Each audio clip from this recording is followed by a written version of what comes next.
Hello, my name is Stuart Howard. I'm a student nurse practitioner at Youngstown State. We're doing an assessment today on a patient that just walked into our exam. Uh, what's your name? My name's Malixa. And is that what you like to be called today? Yes, please. All right. Melissa, how old are you? I'm 21 years old. All right. And what brings you in today? I'm having some abdominal pain that started yesterday. It started at my belly button, kind of moved to the lower right side, and moved around my back. This morning I did have some vomiting, some nausea. And I think it's a kidney infection that I'm thinking is going on here. Okay. When's the last time you urinated? It was this morning. Did you have any pain when you urinated? No. Did you have any blood in your urine? No. Did the pain start suddenly? Yes. Does the pain worsen when you're coughing, walking, or making any other movements? Yes, when I'm walking, yeah. All right. When's the last time you had a bowel movement? Oh, it was this morning as well. Was that normal? Yes, it was. All right. Do you have any pain with any regular or deep breathing? Just with deep breathing. Deep breathing. Okay. Do you have any general sense of muscle weakness, such as loss of sensation on any other body part? Mm-mm. All right. Do you have any chest pain at all? No. Do you feel like your heart is about to jump out of your chest or any lightheadedness? No. And just for the record, you don't have any ear, sinus, or any sore throat? No. All right. Do you have any vision problems? Nope. Do you have any skin rashes that I should know about? No. All right. Let's circle back to your abdomen. Is there anything that you've taken over the counter or anything that you've done to make this pain go away? Took some ibuprofen, and then I also used some heating packs. My pain's starting to feel like an 8 on a scale from 1 to 10 right now. Yesterday it was feeling like a 2 to 3. All right. Have you had this pain in the past? No. All right. Do you take any daily medications? Amitriva. Amitriva. Okay. Do you take any illegal drugs such as marijuana, which is actually legal now? Mm-mm. No. Do you smoke? I do smoke a cigarette or 2 once a month. All right. Do you drink any alcohol? I drink about 2 Trulies twice a day, Monday through Thursday. All right. Do you exercise at all? I do go to the gym. I work out and lift some weights Monday through Thursday as well. All right. And what do you do for a living? I'm a electrical engineer. All right. And how many hours a week do you work? 40 to 45 hours a week. All right. Do you have any drug allergies? Sulfa drugs. Sulfur drugs. And what happens when you take sulfur drugs? I get some rashes and then shortness of breath as well. All right. Did you get your flu shot this year? Yep, back in November. All right. Do you have any other medical history that I should know about, such as high blood pressure or diabetes? I'm HIV positive. HIV positive. Okay. Have you had any surgeries? I had my wisdom teeth removed back in 1998. All right. Let's ask you about your family history. First of all, are your parents still living? Yeah.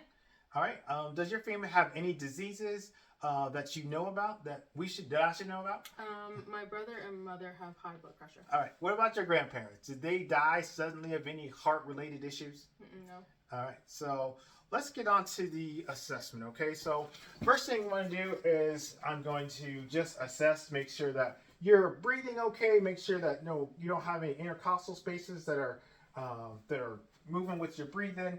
I'm going to look at your side here, make sure that it is symmetric when you're breathing. And then I'm going to come to your back and make sure the skin is actually okay and make sure that your back is cone-shaped the way your chest is. So you're breathing okay. So first thing I'm going to do is I'm going to listen to your heart, okay? Mm-hmm.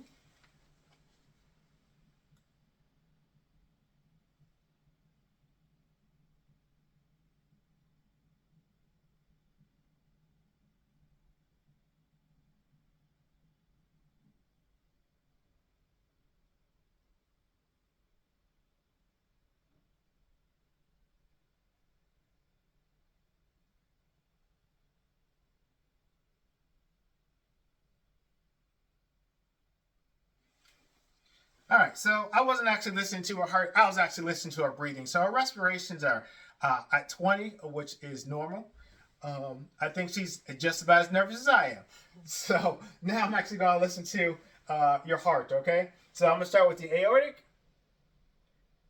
going to the pulmonic, going to Erb's point, down to the tricuspid, and then down in the fifth intercostal space to the mitral. And then I'm going to listen to her breathing. If you could take a deep breath for me every time I go to move my stethoscope, okay?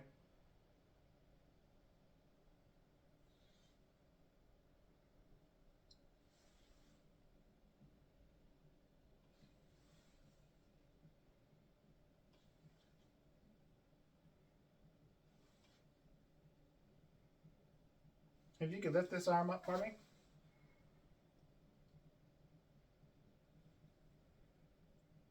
And then lift this one up for me.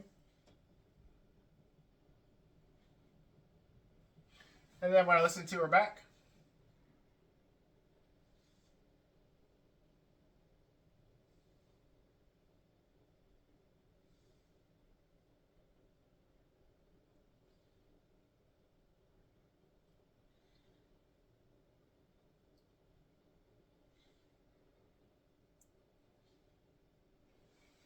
All right. So her breathing is normal. I didn't hear any stridor. I didn't hear any rhonchi or anything like that. And obviously, before I put my stethoscope on, I listened to her or just with my naked ear, and I still didn't hear any wheezes or anything like that. If you could go ahead and lay down for me, we're going to check that abdomen out for you. And typically she would actually have her shirt off, but today I put a white X there where her belly button is. So first thing I'm going to do is I'm going to observe. I'm going to make sure that her skin is okay. I'm going to ask you to take a deep breath. And then again, I'm looking for any muscles that are shouldn't be there. I'm looking for any hernias or anything like that. And we're going to do the same thing, except for this time we're going to ask her to go ahead and lift her head up for me. Do a crunch. Very good. You can put your head back down. And again, we are looking for to see if she has anything going wrong with her abdominal, any masses, any muscle separations or anything like that, any hernias, which I actually don't see that. So I am first going to, we are going to percuss all the different quadrants of her abdomen. And on the lower right hand side, she made a face, so that probably hurts her.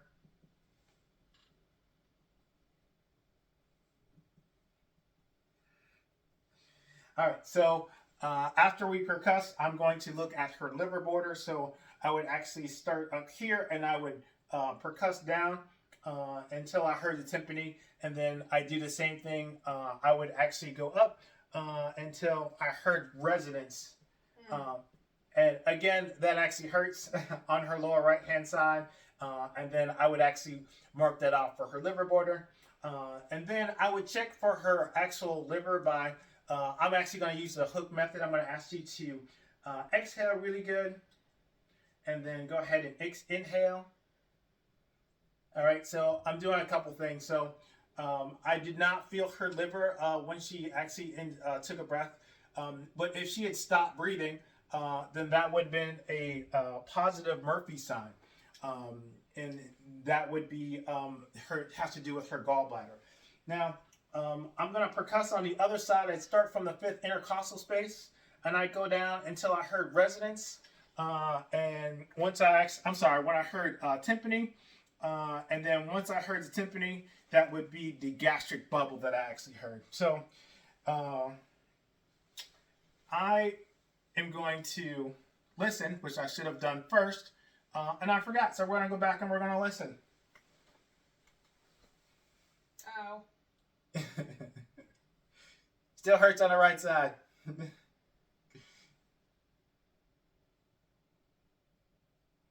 And then I'm going to listen to her aortic, which is above her belly button and slightly to her left. I'm listening for a bruit, which I actually don't hear.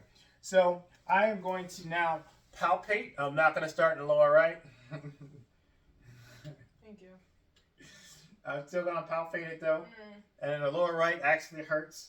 So I'm actually gonna do some deep palpations.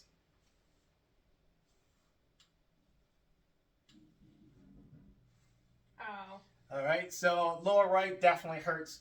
I'm actually going to go for her McBurney's point, which is where her hip bone is, and halfway, I'm sorry, 2/3 of the way from her belly button to her hip bone. So that would be right here. So what I'm going to do is I'm going to press. I'm going to ask you, does it hurt more when I press down or when I let go? Okay, so I'm going to press down and then I'm going to lift up. First when you press down. When I pull, we mean when I pull up? Yeah. Okay. That's when it hurts. All right. So I am going to percuss her kidney. So if you could sit up for me and then come down to the edge here and then turn that way. So to find this, I need the